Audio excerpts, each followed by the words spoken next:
Bonjour chers élèves, nous allons vous présenter aujourd'hui un travail qui a été réalisé par les professeurs Kerim Sfar, Kamel Rezgi sous l'égide de l'inspecteur des sciences physiques Brahim Fazeni. Ce travail aujourd'hui, c'est les filtres destinés aux sections, à la fois aux sections techniques et sciences de l'informatique. On va s'intéresser aujourd'hui aux filtres passe-bas et passe-bande. Donc, comme application des filtres, je vous montre l'effet de ces filtres sur une photo. Donc, vous voyez, c'est un effet de filtrage. Chaque photo a un aspect différent de l'autre. Donc, nous allons tout d'abord définir qu'est-ce qu'un filtre. Un filtre est un quadripôle qui ne transmet que des signaux électriques dont les fréquences sont comprises dans un domaine bien déterminé. Il est schématisé comme suit. Deux bornes d'entrée et sortie. Donc là, un filtre linéaire, c'est un filtre qui, à partir d'un signal d'entrée sinusoïdale de fréquence n, donne un signal sinusoïdal de la même fréquence. Filtre passif, tout filtre constitué uniquement d'une association de composés passifs, tels que conducteur ohmique, condensateur ou bien une bobine. Filtre actif, c'est un filtre qui comprend au moins un élément actif tel que l'ampléope ou bien le transistor, l'ampléope, l'amplificateur opérationnel. On définit aussi la fonction de transfert-transmittance qui est le rapport de l'amplitude de la tension de sortie par l'amplitude de la tension d'entrée.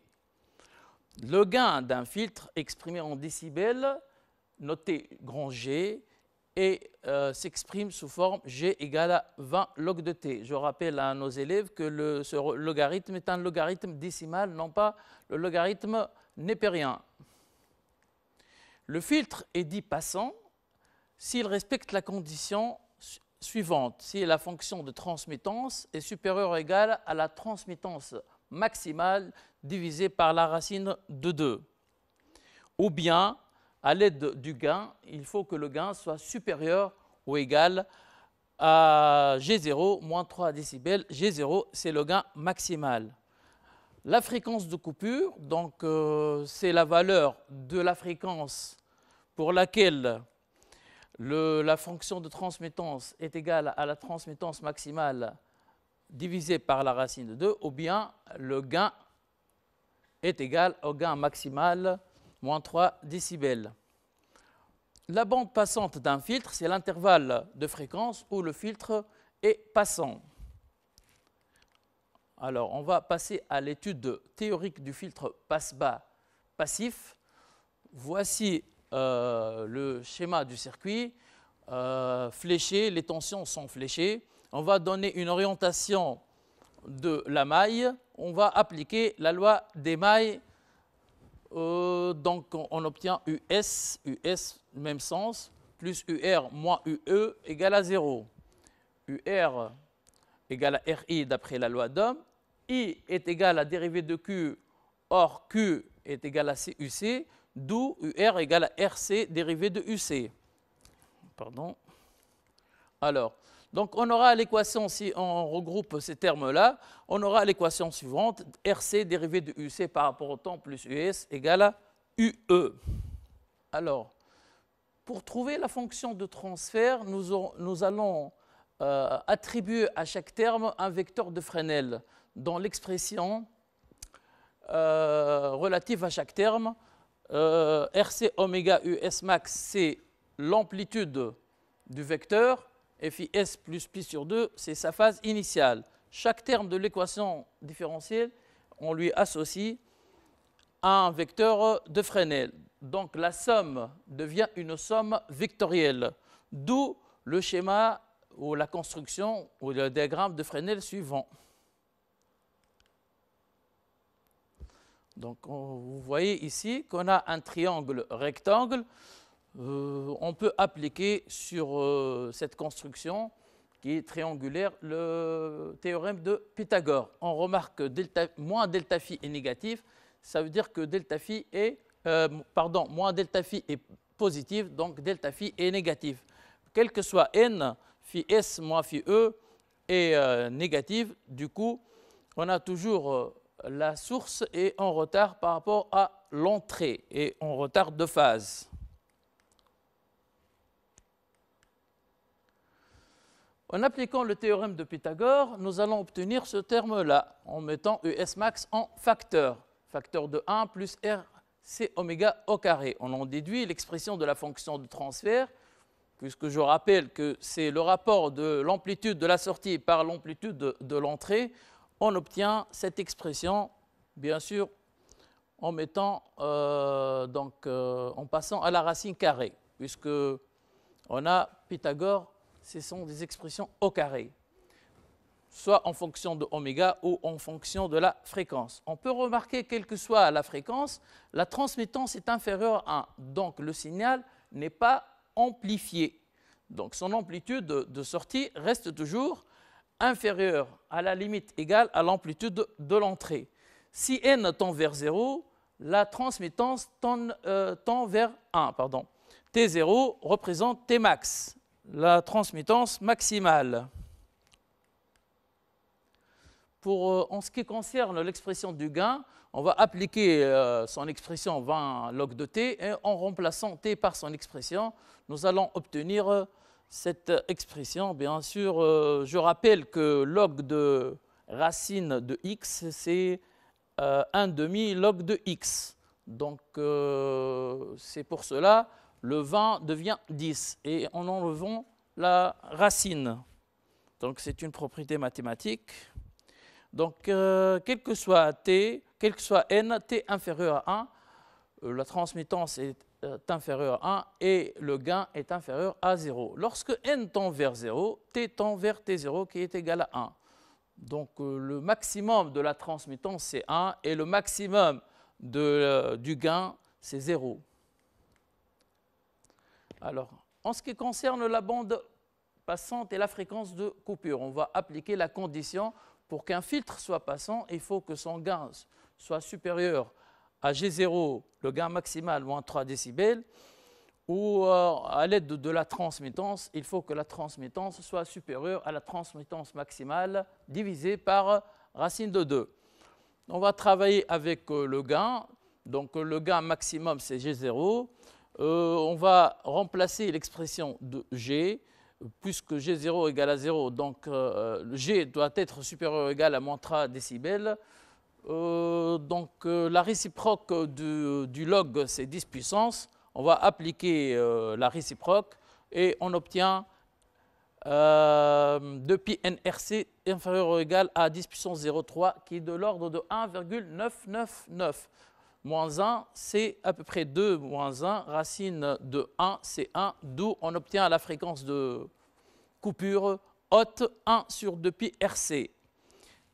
Donc NH représente la fréquence de coupure haute. Dans ce cas, la bande passante est limitée entre la fréquence nulle et la fréquence NH.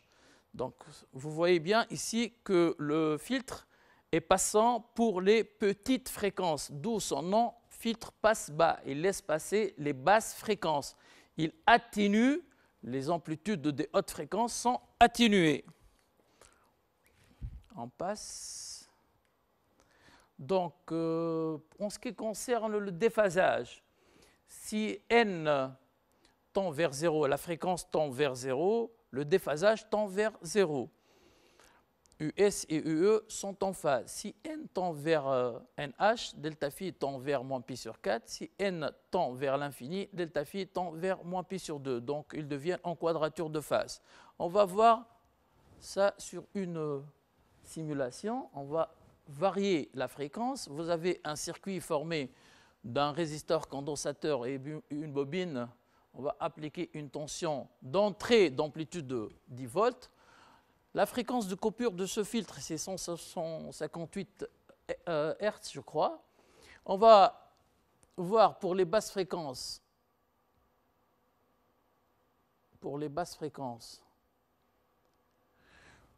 L'amplitude de la tension de sortie en rouge est presque égale à l'amplitude de la tension d'entrée. Donc le gain est nul, on ne gagne rien, la transmittance est presque égale à 1, et les deux courbes s'approchent de... elles ont un déphasage presque nul. Si j'augmente la fréquence, je remarque une atténuation de l'amplitude diminue de la sortie, et les deux courbes deviennent déphasées. Pour les hautes fréquences, l'amplitude continue à diminuer et le déphasage tend vers pi sur 2 en quadrature de phase.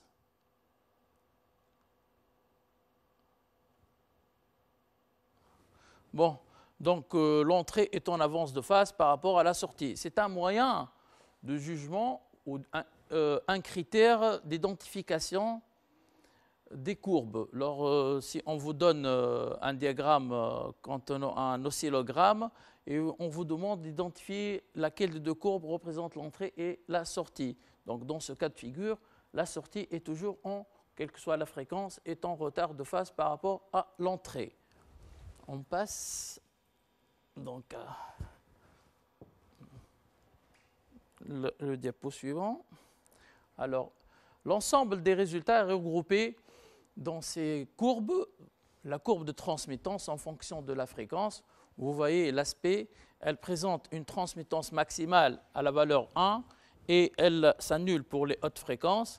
À l'aide de ce graphe, on peut déterminer la fréquence de coupure. Il suffit de déterminer T0 sur racine de 2 et trouver l'abscisse correspondante sur l'axe des fréquences.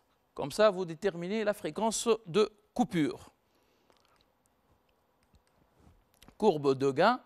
Courbe de gain, c'est une courbe qui a un maximum nul. Bien sûr, le gain est inférieur ou égal à 0. Pour les basses fréquences, vous avez un gain qui est nul, ce qui explique que le filtre est passif.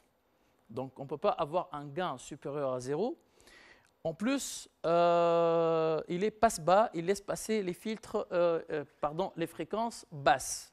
Pour déterminer la fréquence de coupure, dans ce cas de figure, si on vous fournit la droite de pente moins 20 décades par décibel, vous avez l'intersection de cette droite avec la droite G égale à 0, qui est égale à 0. L'intersection représente la fréquence de coupure. Il y a l'autre méthode, c'est de trouver l'abscisse correspondant à G0 moins 3 décibels. Donc, en ce qui concerne le déphasage, voici la courbe représentant phi E moins phi S.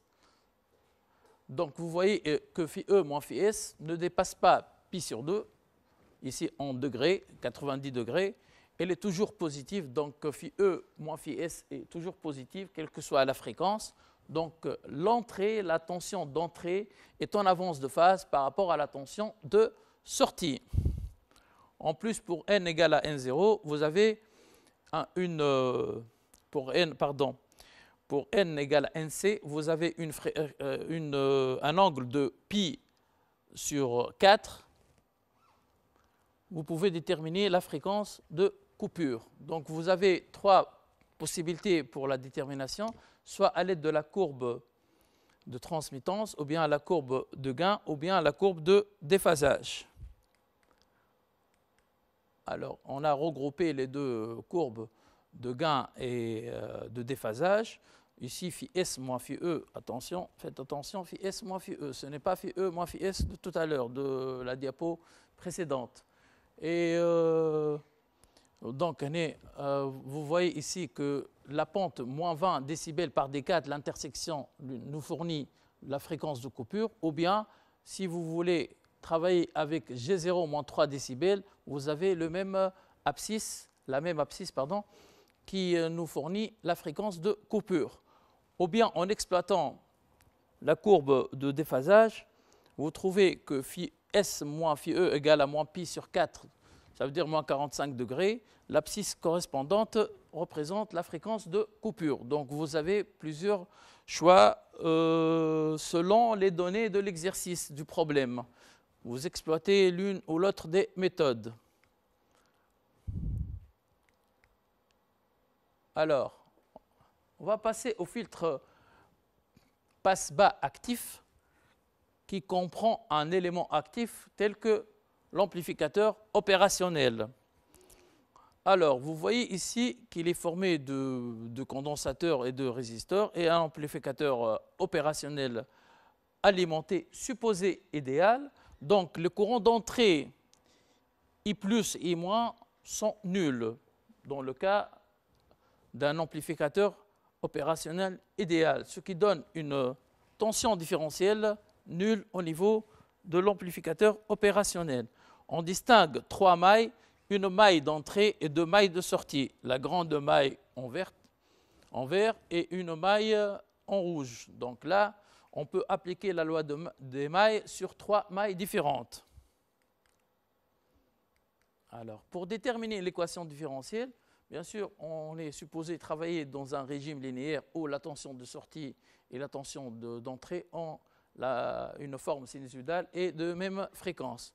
Donc, dans le cas de l'amplificateur opérationnel supposé idéal, I plus égale à I moins, c'est les courants d'entrée dans l'amplificateur et la tension différentielle est nulle. En appliquant la loi des nœuds au point A, I0 courant entrant égale la somme des courants sortants. Donc I1 plus IC. Donc voici l'équation. En ce qui concerne la maille d'entrée, on va orienter notre maille. Alors, la somme des tensions dans une maille est nulle.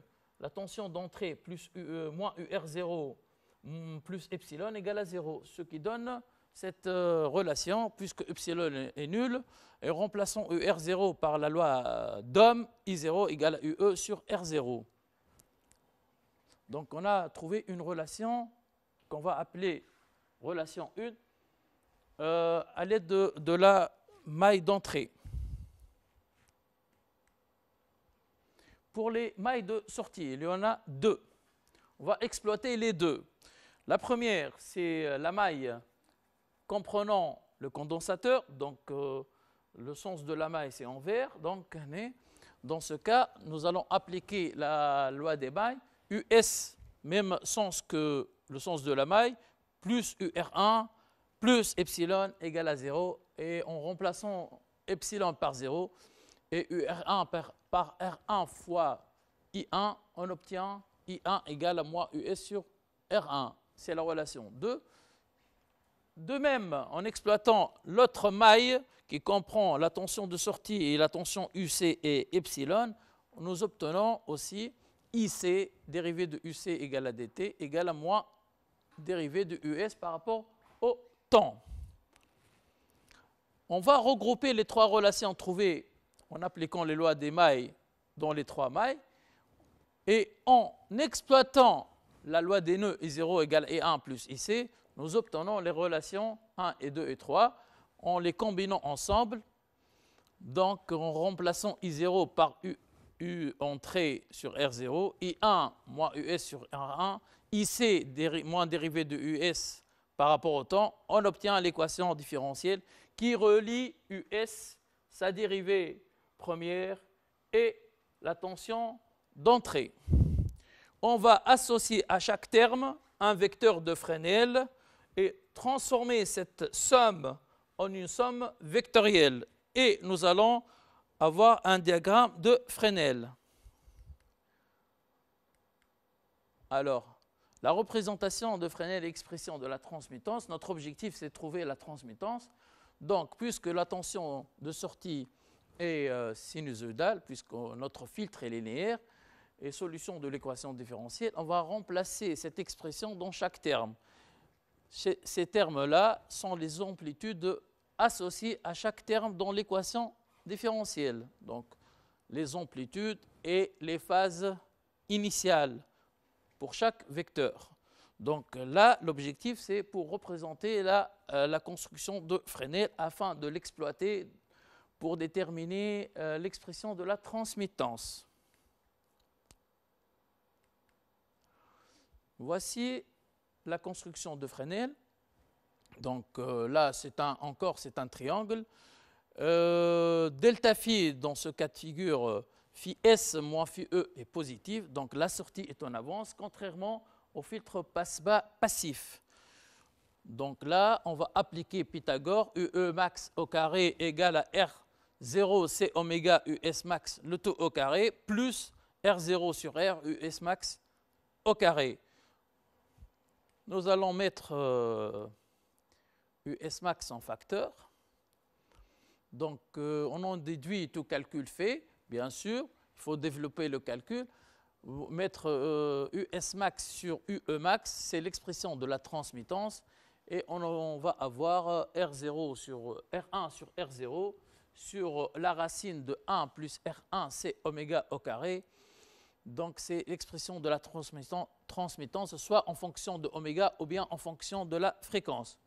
On remarque pour les faibles valeurs de n, ce terme-là s'annule. Alors, la transmittance devient égale à R1 sur R0. C'est la transmittance maximale. Donc, si n augmente, ce terme-là, au dénominateur, va avoir des grandes valeurs et la transmittance va s'annuler. Donc, quel que soit n, la transmittance est inférieure ou est égale à T0. Bon, gain de filtre, il suffit de remplacer l'expression de la transmittance dans l'expression du gain. 20 log de t, il suffit de remplacer t par t0 sur racine de 1 plus R1C oméga au carré. Donc, vous obtenez cette relation G0 moins 10 log de 1 plus R1C oméga au carré, où G0 représente le gain maximal, qui est égal à 20 log de T0. Lui-même, T0 est égal à R1 sur R0. Du coup, G0 peut avoir plusieurs valeurs. Soit G0 supérieur à 1 est égal à 1, plutôt T0 soit supérieur à 1, donc G0 supérieur à 0, ou bien T0 égale à 1, donc G0 égale à 0, ou bien T0 inférieur à 1, donc G0 est négatif. C'est un jeu de résistance, valeur de résistance des conducteurs ohmiques utilisés. Donc on peut avoir soit un signal filtré et amplifié car son amplitude va être supérieure à l'amplitude de l'entrée, ou bien avoir la même amplitude de la sortie que de l'entrée, c'est un signal uniquement filtré, ou bien l'autre cas, un signal filtré et atténué. Son amplitude va être plus faible que l'amplitude de l'entrée. L'amplitude du signal d'entrée, du sortie, soit inférieure à l'amplitude du signal d'entrée.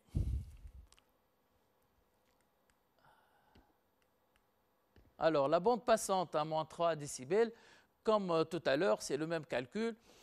Il faut trouver la fréquence pour laquelle le gain soit supérieur au gain maximal, moins 3 décibels. Donc, on va remplacer l'expression du gain et de G0. On va trouver cette inégalité, moins 10 log de 1 plus 2pi nRC au carré, supérieur ou égal à moins 3, d'où cette expression est inférieure ou égale à 10 puissance 0,3, qui est égal à 2, à peu près 2, 10 puissance 0,3. Donc, 2pi nR1C est inférieur à la racine de 10 puissance 0,3, qui est égale à presque 2 moins 1. Donc, 1 racine de 1, c'est 1, à peu près, c'est pour cela on met à peu près, d'où n est inférieur ou égal à 1 sur 2pi R1C, c'est la fréquence de coupure haute. Donc, dans le cas de la bande passante du filtre passe-bas, la bande passante elle est comprise entre la fréquence de coupure basse qui est 0 et n haute 1 sur 2pi R1C. Donc, c'est la bande passante. Concernant le déphasage, on a dit que le déphasage est contraire, est de signe contraire par rapport au déphasage du filtre passe-bas passif. Phi S moins phi E a un signe opposé dans ce cas de figure. Donc, on peut tirer à partir de la représentation de Fresnel l'expression de la tangente pi moins delta phi nous allons trouver que c'est égal à 2pi NR1C, d'où tangente phi va plutôt, d'où delta phi va tendre vers pi lorsque n tend vers 0, ou bien delta phi va tendre vers 3pi sur 4 lorsque n est égal à n haute, la fréquence haute. Sinon, si n tend vers l'infini, pour les grandes valeurs, delta phi va tendre vers pi sur 2. Donc les deux courbes vont être en quadrature de phase à haute fréquence. Finalement, delta phi est encadré entre phi s moins phi e, encadré entre pi sur 2 et pi. Donc ce sont deux valeurs positives. Du coup, delta phi est toujours positive. Donc la sortie est toujours en avance par rapport à l'entrée. On va observer le comportement du filtre, les signaux d'entrée et de la sortie sur une simulation sur laquelle on peut varier la fréquence du signal. Alors, pour les basses fréquences,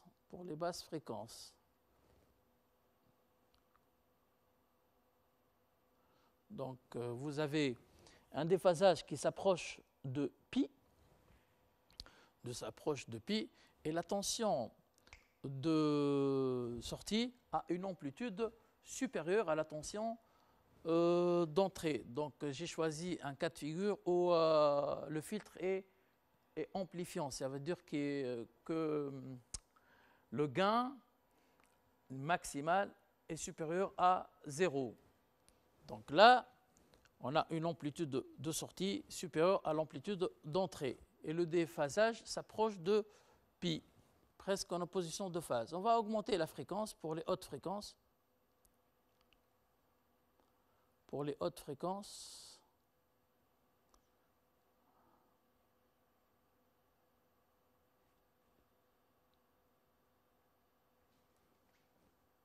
bon, on attend qu'il...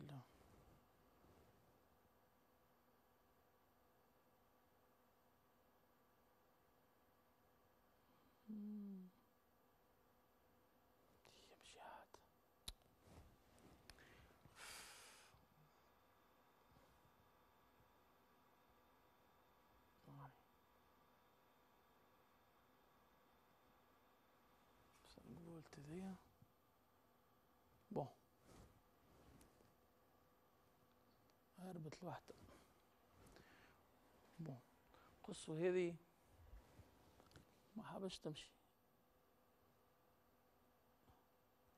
هاي ما يجاوبش في ساعة. bon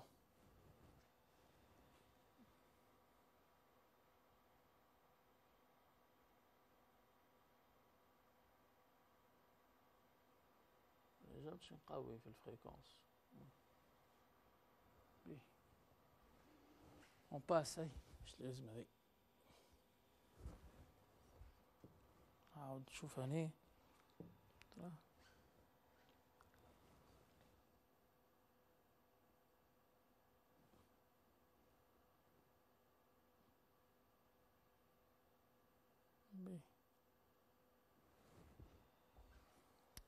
mais on passe à la cliché suivant. Oui.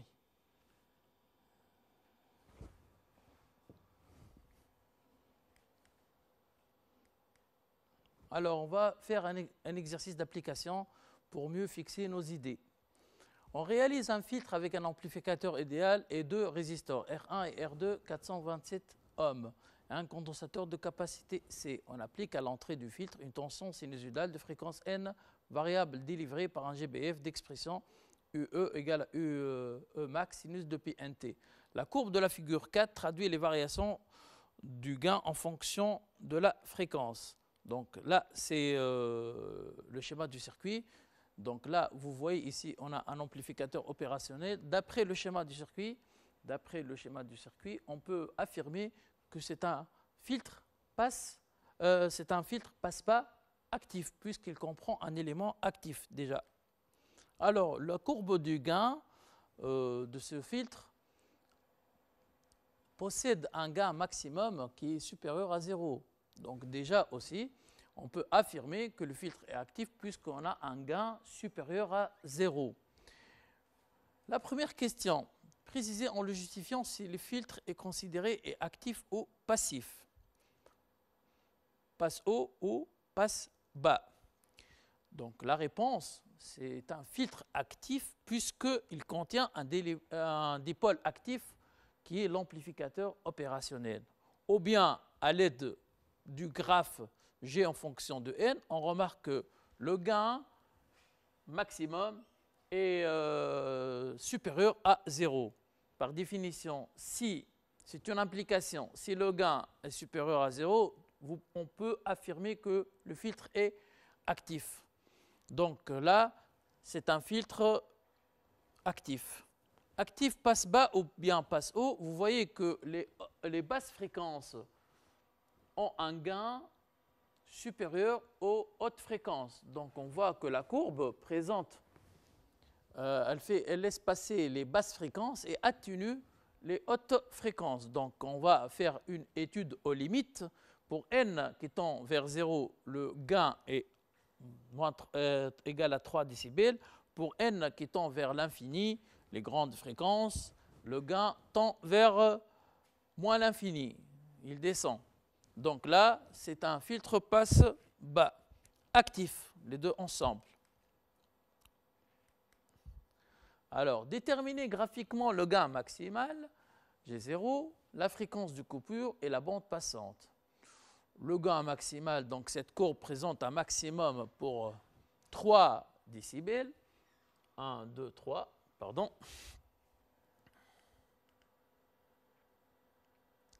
Donc, oui, pour 3 décibels. En ce qui concerne la fréquence de coupure, puisqu'on n'a pas une droite tangente, on va exploiter l'autre méthode qui consiste à trouver l'abscisse correspondante au gain maximal à moins 3 décibels. Donc le gain maximal, c'est 3 décibels.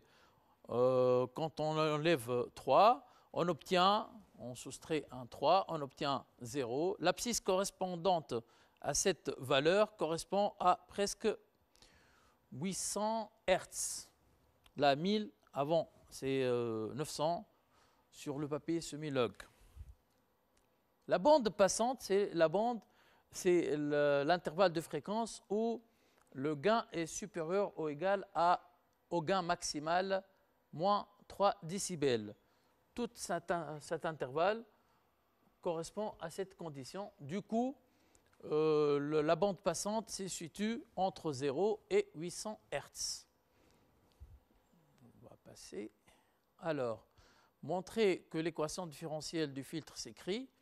On va exploiter de la même manière que le cours. Donc, on va diviser notre circuit en 3 mailles, une maille d'entrée et 2 mailles de sortie. D'après la loi des mailles, appliquée à ces 3 mailles, et considérant que l'ampli-hop est idéal, et en appliquant la loi des nœuds à ce point, I1 égale à I-, plutôt I1 égale à I2 plus I1. Donc, on a appelé IC plus I2, IC plus I2 égale à I1, puisque le courant n'entre pas dans l'amplificateur opérationnel. Et d'après la loi des mailles, comme tout à l'heure, comme dans le cours, en exploitant ces relations, nous obtenons l'équation différentielle suivante, R1 sur R2 US plus R1 C dérivé de US par rapport au temps égale à moins UE. Alors là, établir par construction de Fresnel l'expression de la transmittance. Donc on va associer à chaque terme un vecteur de Fresnel, de l'équation différentielle, et puis nous allons les représenter sous forme de vecteurs. On obtient un vecteur, une construction, un triangle, je veux dire, rectangle, sur lequel on peut appliquer le théorème de Pythagore. Donc d'après Pythagore, vous avez UE max égale à US max au carré R1 sur R2 au carré plus 2pi NC R1 au carré. Donc tout calcul fait nous donne l'expression de la transmittance qu'on a vue tout à l'heure en cours, T0 sur racine de 1 plus 2pi NR2C au carré avec T0 égale à R2 sur R1. Donc T0, si R2 est supérieur à 1, T0 sera supérieur à 1. Sinon, à égale valeur, T0 est égal à 1. Dans le cas échéant, R1 supérieur à R2, vous avez T0 inférieur à 1. Donc vous avez les trois cas du filtre passe-bas actif. Soit il atténue, soit il garde la même valeur de l'amplitude, soit il amplifie. Donc l'avantage de ce filtre, tu peux l'utiliser pour l'amplifier et filtrer à la fois. Alors, de même, pour la détermination de l'expression de gain du filtre en fonction de n, on va appliquer la formule G égale à 20 log de t, c'est par définition l'expression du gain. Donc on va remplacer t par t0 sur racine de 1 plus 2pi nr2c au carré. On va, bien sûr, pour enlever la racine, vous savez que log de x puissance 1,5, c'est 1,5 log de x. Et x puissance 1,5, c'est racine de x. Donc c'est pour cela, le 20 dans l'autre expression devient 10. Donc, et log de a fois b est égal à log de a plus log de b. Ce sont les mêmes propriétés du logarithme népérien appliquées au logarithme décimal. Déduire l'expression du gain maximal chez 0. Donc, le gain maximal, c'est 20 log de T0. On remplace T0, vu tout à l'heure, c'est R2 sur R1. Donc, vous obtenez G0 égale à 20 log de R2 sur R1. Déterminer l'expression de la fréquence de coupure. Il faut appliquer la condition de la fréquence de coupure pour n égale à nc, t égale à T0 sur racine de 2. Donc, on cherche cette égalité. Le développement mathématique nous amène à trouver nc égale à 1 sur 2pi R2c. Déduire la valeur de R1 et C. Donc pour R1, on va exploiter l'expression du gain maximal G0 égale à 20 log de R2 sur R1. Donc la réciproque du log, je divise par 20, la réciproque du log, c'est 10 puissance. Donc vous aurez R2 sur R1 égale à 10 puissance G0 sur 20. On fait le calcul, on obtient 303. Donc, c'est pour R1. En ce qui concerne C, donc revenons à la fréquence de coupure, puisque nous avons trouvé, NC, c'est de l'ordre de 800 Hz, je crois. Donc, on va l'exploiter et trouver la valeur de la capacité. C, produit des extrêmes égale à produit des moyens. Donc, C est égal à 1 sur 2pi R2 NC. Toute application numérique faite, vous trouvez 4648 microfarad. Donc, avec cette application, nous venons de déterminer l'étude des filtres passe-bas passifs et passe-bas actifs. Nous avons mis l'accent sur la différence entre ces deux filtres. Comme ça, vous pouvez l'exploiter dans vos cours et pour votre révision. J'espère pour vous que vous allez réussir et merci de votre attention.